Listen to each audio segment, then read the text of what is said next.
Bismillahirrahmanirrahim. Nahmaduhu wa nusalli ala rasulil karim, amma ba'd. InsyaAllah malam ini kita akan baca tazkirah daripada Hazrat Khwaja Naqshbandiah itu Khwaja Syamsuddin Said Amir Kulal rahmatullah alaih, yang merupakan Syekh Murabbi kepada Hazrat Syabahuddin Naqshbandi rahmatullah. Hazrat Khwaja Said Syamsuddin Amir Kulal adalah Khalifah Hazrat Khwaja Muhammad Baba As-Samasi yang paling terkenal. Jadi nisbat zahir dan batin dia adalah menerusi Khwaja Baba Samasi rahmatullah. Beliau juga menjadi salah seorang dari ketua silsilah tarikat Naqshbandiah. Said Syamsuddin terkenal dengan nama Amir Kulal. Beliau dilahirkan di kampung yang bernama Sukhar dan dikebumikan di kampung Sukhar juga, yang terletak kira-kira 7 batu dari Bukhara, yang sekarang bernama Uzbekistan. Beliau adalah seorang pedagang periuk tembikar, dan Kulal sebagai nama samaran beliau dalam lughat bahasa tempatan. Beliau dilahirkan dalam keluarga Sayyid, iaitu keturunan Nabi Muhammad SAW. Malah seluruh kaum Kulal adalah dari keturunan Nabi Muhammad SAW dan menetap di Zabken yang kedudukannya di bahagian utara Bukhara. Nasab penuh Said Amir Kulal adalah seperti berikut: Syamsuddin Amir Kulal ibni Hamzah ibni Ibrahim ibni Muhammad ibni Hassan ibni Abdullah Al-Syahid ibni Ja'far ibni Hussein ibni Ali ibni Hassan Al-Qayyim ibni Muhammad Hussein ibni Ahmad Hussein ibni Muhammad Ali Ad-Dainawri ibni Musa As-Sani ibni Ibrahim Al-Murtada ibni Musa Al-Kazim ibni Ja'far Al-Sadiq ibni Muhammad Al-Baqir ibni Ali Zainul Abidin ibni Al-Husain As-Sidq, putera Fatimah binti Nabi Muhammad ibni Al-Imam Ali ibni Abi Talib Al-Hashimi Al-Qurashi. Datuk Hadrat Said Syamsuddin Amir Kulal adalah pembimbing rohani Puak Barlas dan Turghai. Turghai adalah ayah Amir Timur. Jadi Amir Timur ni dia pernah menjadi raja di kerajaan Uzbekistan kat sana. Dan dia telah dikebumikan di Shahrisabz. Kadang-kadang Datuk Amir Kulal dikelirukan dengan Amir Kulal kerana kedua-duanya mempunyai nama yang sama. Ayahnya adalah seorang ulama terkenal bernama Saifuddin Hamzah yang berketurunan Nabi Muhammad SAW. Saifuddin Hamzah kadang-kadang dipanggil sebagai Saifuddin Kulal juga. Merupakan seorang amir penghulu suku Kulal dengan gelaran Amiri Kulal. Bapanya Saifuddin Hamzah adalah ketua Puak Kulal dan salah seorang ulama yang terkenal di zaman. Sebagai ketua suku kaum Kulal, Saifuddin Hamzah bergelar Amir Kulal, bermaksud ketua Puak Kulal. Syamsuddin telah mula diajar semenjak zaman kanak-kanaknya dan dalam awal kehidupannya, beliau mengambil kedudukan sebagai pengetua madrasah di Zabken. Pada masa yang sama, beliau juga mendapat kemasyhuran sebagai ahli gusti. Jadi di samping dia berkhidmat di madrasah ayah dia tu, ayah dia ulama. Jadi di samping dia berkhidmat dengan ayah dia, dia minat dengan sukan gusti. Jadi silat-silat ni tu lah. Beliau mula mendapat kemasyhuran sebagai ahli gusti. Ini seni mempertahankan dia. Pada masa dia menyandang jawatan Ketua Puak Kulal, kemasyhuran beliau sebagai seorang ulama dan tokoh agama telah tersebar melalui kawasan yang mengelilingnya, di kawasan sekelilingnya. Keluarga-keluarga mulia dan berkuasa banyak menghantar anak-anak mereka untuk belajar di bawah bimbingan beliau, terutamanya dari Puak Barlas. Syamsuddin Amir Kulal telah dipilih sebagai ketua suku kaum ini selepas kematian bapanya.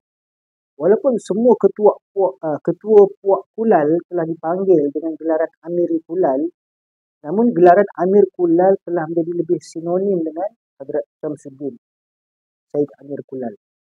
Hingga ke hari ini beliau lebih dikenali melalui gelaran Amir Kulal dan bukan dengan namanya yang sebenar. Nama sebenar dia Syamsuddin. Said Syamsuddin. Itu disebutkan gelaran Amir Kulal itu amat gelaran keturunan dia. Tapi disebabkan dia Itu masyhur sehingga nama dia sendiri pun hilang, gelaran nama keturunan dia tu yang hilang. Said Amir Pulal. Sebagai ketua suku Pulal, tanggungjawab beliau semakin meningkat. Tapi Hadrat Said Amir Pulal terus mengajar di madrasah. Samping tu, samping menjadi ketua suku kaum tu, dia menjadi ketua di madrasah, mengajar di madrasah. Madrasah ayah dia tu.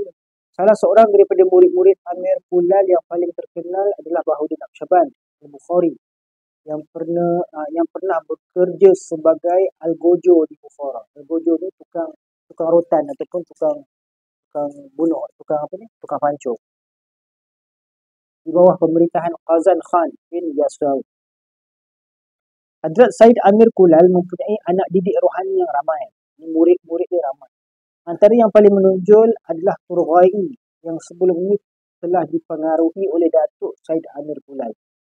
Selepas kematian Turghai, puteranya Amir Timur menuruti Hadrat Said Amir Pulal dan memegang beliau sebagai panduan rohani. Pada tahun 1357, Amir Timur datang menemui Hadrat Said Amir Pulal bagi mendapatkan nasihat atas penyusunan strategi untuk menyerang Uzbek. Dengan berpandukan nasihat beliau, Amir Timur mengukar plan serangan. Amir Timur ni dia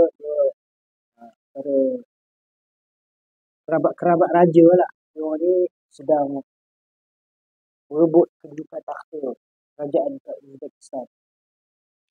Ayah Amir Timur tu, Turghai tu, dia murid kepada Said Amir Pulal. Jadi Amir Timur tu pun dia mendapatkan nasihat kepada Said Amir Pulal untuk buat serangan, untuk urusan politik ni lah. Amir Saifuddin Hamzah merupakan ketua puak Pulal dan keturunan Husain ibn Ali, cucu Nabi Muhammad SAW. Sekitar tahun 1340 Masihi, bandar ini pernah dilawati oleh Hadrat Ibn Battuta tahun 1304 sekitar 1359. Dan beliau telah bermalam satu malam di sana sebagai tetamu. Hadrat Ibn Battuta menyifatkan bandar kecil Vapken begitu indah dengan banyak taman-taman dan sungai. Di Uzbekistan sana, sebuah kampung bandar kecil bernama Vapken. Di situlah Saifuddin tinggal di sana. Selepas kematian ayahandanya, Saifuddin Hamzah, Syamsuddin mengambil peranan sebagai ketua puak dan dengan nama baik beliau sebagai ulama terulung, agama telah tersebar melalui Pakistan. Dan gelaran Amir Pulal telah menjadi sinonim dengan Syamsuddin dan kekal hingga ke hari. Kemuliaan keturunannya dan keturunan kemuliaannya. Suku Pulal telah menetap di Vapken selama beberapa generasi semenjak akhir abad ke-12 Masihi. Jadi tidak pernah dalam sejarah mereka selama beberapa dekad mereka menyerang atau bandar kubu kuat mereka dimusnahkan. Mereka tak berperang sangat. Kerana 3 sebab utama. Yang pertamanya kerana seluruh suku mereka terkenal sebagai keturunan Nabi Muhammad SAW. Siapa yang memburukkan mereka terpaksa berfikir 2 kali. Jadi siapa yang nak cari masalah berperang dengan suku kaum mereka ni, mereka kena fikir 2 kali. Kerana seluruh rantau adalah negara yang kuasai Islam. Yang kedua, bandar ini dikelilingi oleh bentuk muka bumi, taman-taman dan kehijauan yang bersimpang siur dengan pelbagai sungai dan aliran. Dan yang ketiga, akhir sekali dan yang paling penting adalah sistem sosial mereka telah direka kepada 3 bahagian, iaitu sistem politik, sistem kewangan dan sistem publicity. Jadi Ibu Said Amir Pulal pernah berkata, semasa saya mengandungkan Said Amir Pulal di dalam rahim saya akan mengalami sakit perut. Setiap kali saya makan makanan yang meragukan.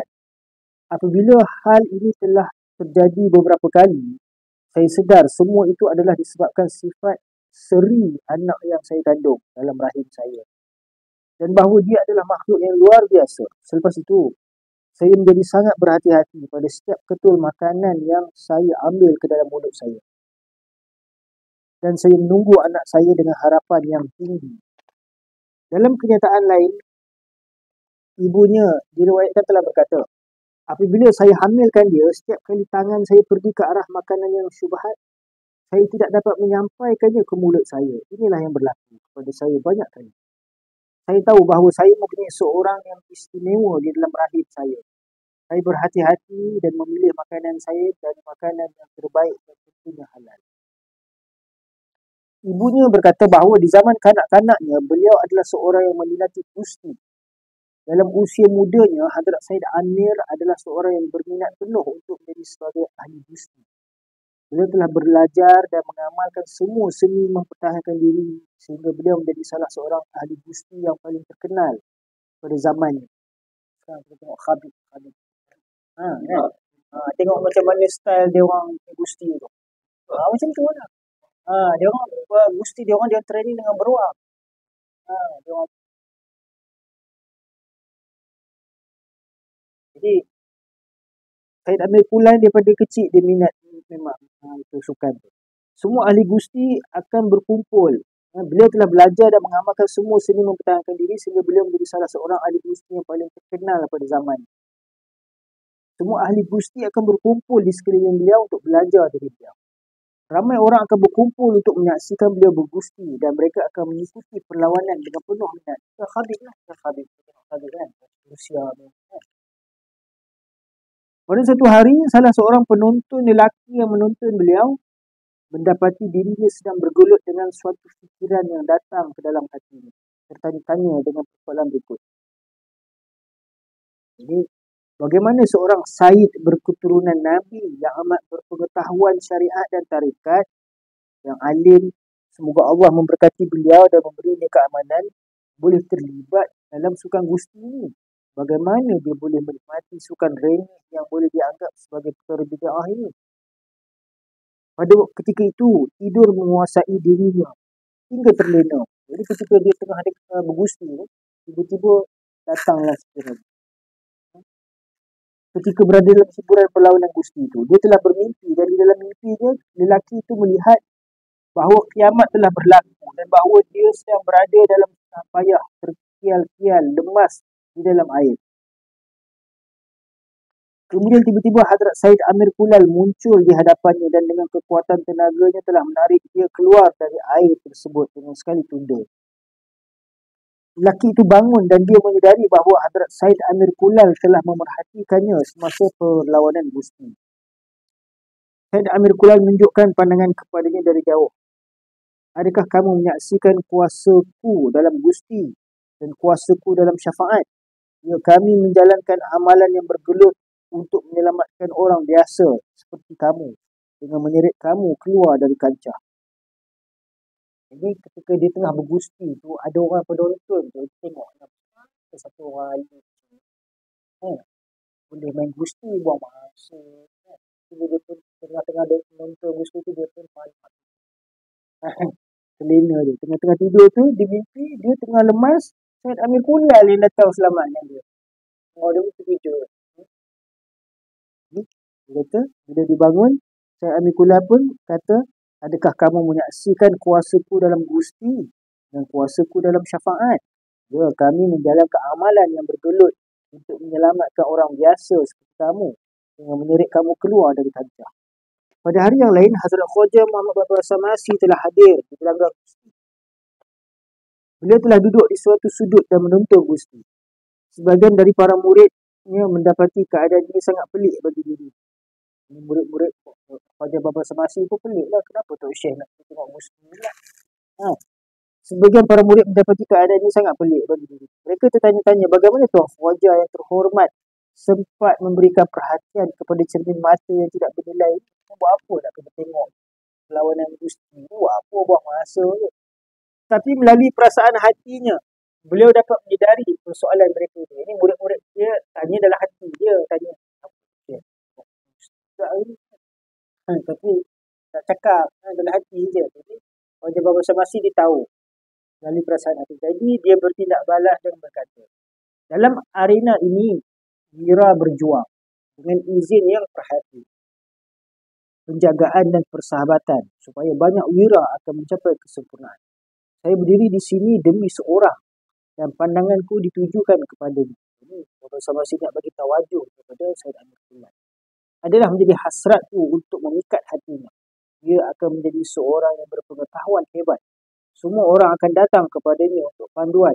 Dan melalui beliau, orang akan sampai ke tingkatan martabat tinggi cinta ilahi dan kehadiran ketuhanan. Niatku adalah untuk membawa orang ini di bawah sayap. Dari jauh dia memperhatikan Hadrat Said Amir Kulal dengan tenungan yang mendalam dari diskusi. Pada ketika itu, Hadrat Said Amir Kulal perasan akan pandangan ini, lalu berjaga-jaga dan memandang kepada dia. Mata Hadrat Said Amir menjadi terpaku memandang pada wajah Hadrat Khawaja Muhammad Baba Samasi, lalu telah menarik beliau dan meninggalkan Sukan Gusti. Apabila pandangan ini telah menjejaskan perasaan dalaman Hadrat Said Amir Kulal, Hazrat Khawaja Muhammad Baba Samasi pun bangun dan pergi bersama-sama dengan murid-murid. Ya, bagi tawajuh dan dia pergi. Walau bagaimanapun, bagi Hadrat Said Amir Kulal, beliau telah menyerahkan hatinya kepada Hazrat Khawaja Muhammad Baba Samasi. Tiada pemikiran, kehendak dan tidak ada keinginan sendiri yang kekal dalam diri. Beliau meninggalkan perlawanan Gusti itu, mengikutinya ke rumah Hadrat Khawaja Muhammad Baba Samasi dan memegang teguh jubah beliau sambil tercungap-cungap untuk bernafas. Beliau mengikuti Hazrat Khawaja Muhammad Baba Samasi ke rumahnya dan berada bersamanya selama 20 tahun sahabat dengan memperuntukkan masanya di dalam zikrullah, khalwat, ibadat dan mujahadah. Tiada siapa yang nampak dia dalam tempoh tersebut kecuali dalam pergaulan bersama Hazrat Syekh beliau. Dalam bilik Hazrat Khawaja Muhammad Baba Samasi, beliau menerima arahan dan permulaan di dalam kerohanian. Hazrat Khawaja Muhammad Baba Samasi telah mengajarnya zikir dan prinsip-prinsip tarikatnya yang paling cemerlang dan telah berkata kepadanya, kamu kini adalah anakku. Sesudah itu, tiada sesiapa yang menyaksikan Hadrat Said Amir Kulal di pasar-pasar atau di bazar-bazar maupun di gelanggang Gusti. Hadrat Said Amir Kulal kekal tertakluk kepada latihan Hazrat Khawaja Muhammad Baba Samasi selama 20 tahun. Panjang masa ini, beliau tidak pernah menarik diri daripada berkhidmat terhadap pengarah rohaninya dengan sepenuh hati dan fikiran. Setiap 2 kali seminggu, beliau akan tergesa-gesa untuk menyertai perhimpunan bersama pembimbing rohaninya yang jaraknya hampir 20 batu antara Sukhar dan Samas. Dia akan datang untuk melihat syekhnya di Samas. Ini dalam masa 20 tahun tu, dia berulang-alik seminggu, 2 kali seminggu. Minggu 2 kali. Datang ke Angkah. Daripada kampung ni di Sukhar, pergi ke Samas, tempat Khawaja Baba Samasi. Jaraknya hampir 20 batu. Bukan dekat. Dia akan datang untuk melihat syekhnya di Samas pada setiap hari Isnin dan Khamis. Dalam tempoh 20 tahun. Walaupun jaraknya agak jauh dan perjalanannya agak sukar. Amalan ini berterusan sehingga beliau mencapai keadaan mukasyafah dibentangkan kepadanya. Pada masa itu, kemasyhuran beliau mula tersebar di mana-mana sehinggalah ketika beliau meninggalkan dunia. Hazrat Said Amir Kulal berusaha begitu keras atas jalan tarikat sarjananya dan bijaksana bahawa tiada seorang pun yang mempunyai keadaan firasat rohani sepertinya. Di belakang tabir kerahsiaan yang lengkap, beliau naik ke anak tangga terakhir hingga kesempurnaan. Hazrat Said Amir Kulal dikenali sebagai seorang yang memiliki ciri-ciri dan sifat-sifat nabi, penarik rahmat syurgawi, maha guru dengan nafas suci rahsia ilahi. Beliau adalah seorang mujaddid syariat, sarjana tarikat, pembina hakikat dan panduan untuk sekalian makhlukat. Beliau sangat berbeza dalam penguasaan rohaninya di kalangan orang-orang soleh di zaman. Beliau mempunyai 4 orang putera, iaitu Said Amir Burhanuddin, Said Amir Hamzah, Said Amir Shah dan Said Amir Umar. Hadrat Said Amir Kulal mempunyai bilangan pelajar yang kemudiannya menjadi tokoh-tokoh dalam sejarah, masuk Hadrat Shah Bahuddin Naqshband dan Hadrat Amir Timur. Selepas kematian Hadrat Said Amir Kulal, keturunannya disebarkan menerusi 4 putera lelakinya. Waris rohani Hadrat Said Amir Kulal adalah 4 orang anak lelakinya dan 4 orang khalifah. Tapi yang pertama-tamanya, beliau meluluskan rahsianya hanya kepada seorang daripada mereka, iaitu sarjana para sarjana, Ghausul A'zam, Sultan para awliya, Hazrat Syekh Muhammad Bahauddin Shah Naqshband rahmatullah. Jadi, dia tarbiyah Syah Bahuddin itu dengan wasiat daripada Khawaja Baba Samasi. berbahasa dengan wasiat kepada Syed Abdul. Kalau kau tak tunaikan kewajipan kamu tarbiyah Syabahuddin ni, kau bukan daripada Masyayikh lah, masuk dalam para lelaki. Beliau dikaitkan dengan keturunan Hazrat Khwaja Shah Naqshband, imam tarikat yang begitu terbeza, yang memberikan nama ini sebagai Naqshband. Hazrat Said Amir Kulal meninggal dunia pada 8 Jamadil Awal. Kita masih lagi dalam bulan Jamadil Awal, tahun 772 Hijrah, bersamaan 1770 Masihi. Di kampung kelahirannya, Sukhar. Menurut suatu riwayat yang lain, tarikh wafat beliau adalah pada 11 Jamadil Akhir 772 Hijrah. Dan telah dikebumikan di Sukhar, berhampiran Bukhara. Cucu Hadrat Said Amir Kulal bernama Hadrat Amir Kalan Muhammad Ibn Shah Ibn Amir Kulal telah diamanahkan dengan pendidikan uluh daerah. Itu keturunan Said Amir Kulal pun kebanyakannya orang-orang yang cendekiawan, orang-orang yang alim ulama, orang yang memberi nasihat ataupun bimbingan rohaniah kepada raja-raja Uzbek kan di India. Jadi semoga Allah Subhanahu Wa Taala kurniakan sedikit sebanyak kepada kita segala limpahan yang Allah Taala kurniakan kepada segala para masyayikh kita. Moga dengan rezeki rahmat itu beri kita semangat jazbah untuk kita terus istiqamah. Subhanallah wa bihamdihi, subhanakallahumma wa bihamdika, nashhadu an la ilaha illa anta, nastaghfiruka wa natubu ilaik, nastaghfiruka wa natubu ilaik, nastaghfiruka wa natubu ilaik.